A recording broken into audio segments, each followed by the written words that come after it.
brings awareness, and with awareness you recognize what really matters. Exactly, exactly. And it isn't so much buying every little thing that you can, or buying the most expensive thing that you can. No, that's right. It's about experience. It's about experience, and it's about learning in experience and through experience and meeting other people. Really, it's about relationship in the end, okay?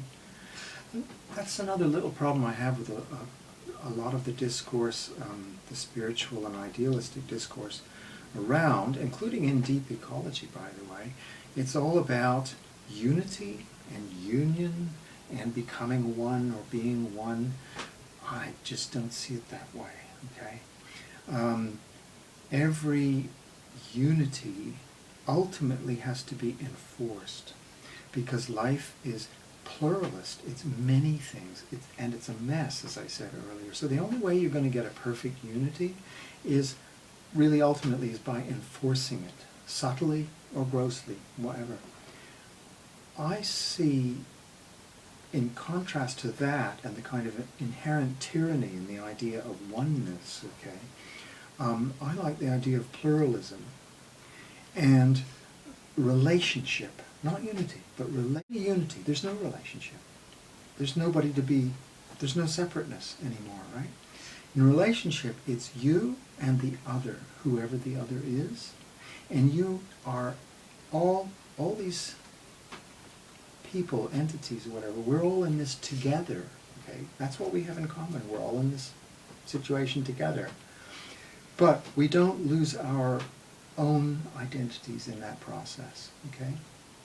And the ultimate value for relationship is solidarity with the other. Not unity with the other, but solidarity, okay? Even though I'm different from this other person who is in this other situation, through fellow feeling and intelligence and compassion, I can understand the situation they're in or something about it, and I want to do something about it to help them if I can, and vice versa. That's what's important.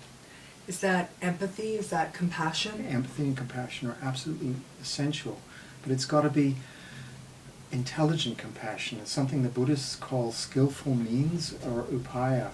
In Mahayana Buddhism, there's two main bodhisattvas. One is the bodhisattva of compassion. The other one is of wisdom. So really what you want is, you want a heart that thinks and a head that feels. You want a unity, or not a unity, I don't like that word, but a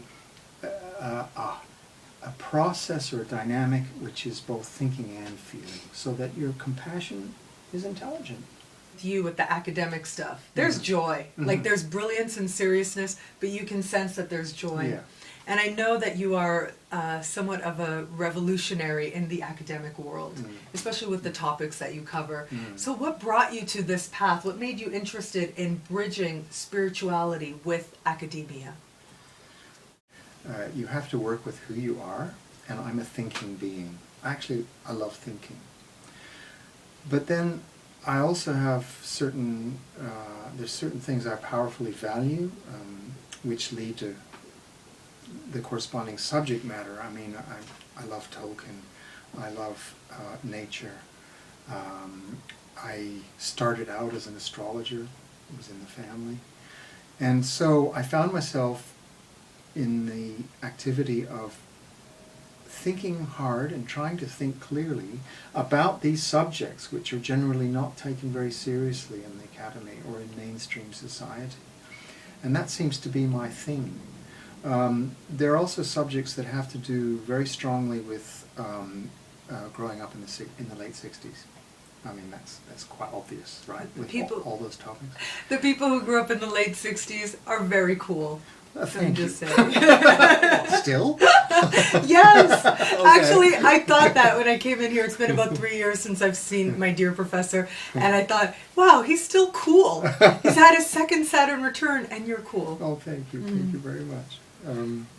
So there are subjects that became important in the 60s and then became deeply unfashionable, but I never stopped thinking about them or thinking that they're important. And then recently I realized, oh, these are also astrology, nature, enchantment, etc. They're also deeply romantic subjects with a capital R, like the romantic movement and philosophers and poets and so on. Oh, this whole time I've really been doing romanticism without really realizing it.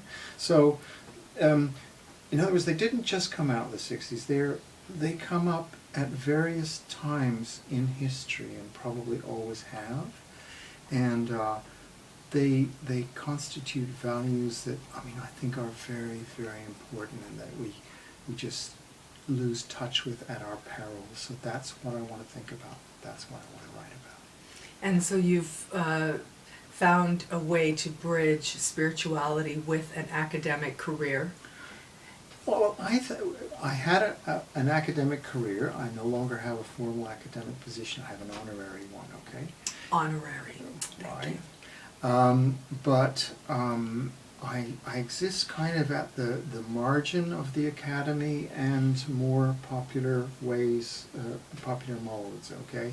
And like with the ecology book that I've just done, I'd like to think that both sorts of people, or all sorts of people, with sufficient interest and, I guess, in a certain degree of prior knowledge, would be able to enjoy this book and get something out of it.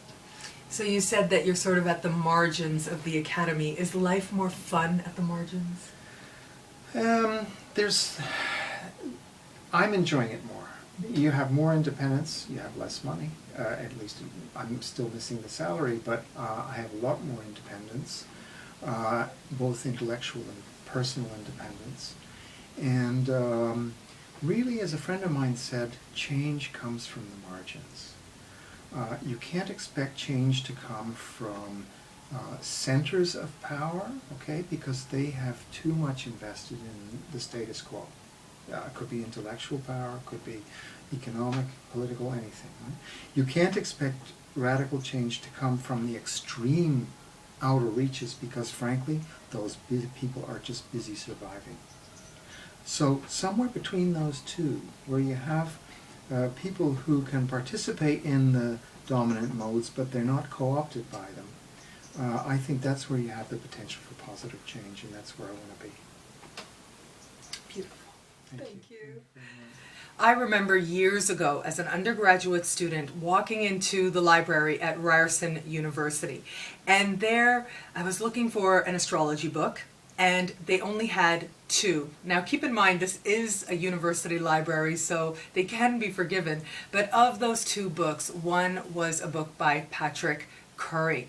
And as soon as I read this book, Astrology, Science and Culture, Pulling Down the Moon, I knew that this was somebody that I had to learn from. I read this book cover to cover, I read it repeatedly, and I just really resonated with what was shared in that book. And so when the opportunity to do an MA with him, to learn from him in person came up, I was elated, I knew that it was right, and I'm so glad that I trusted my instincts and that life led me to learn from Patrick. As you've seen, he's an amazing person, he's a deep thinker, and his ideas have really changed and continue to change the way that we understand astrology, the way that we understand our environment, and the way that we understand the experience of being human.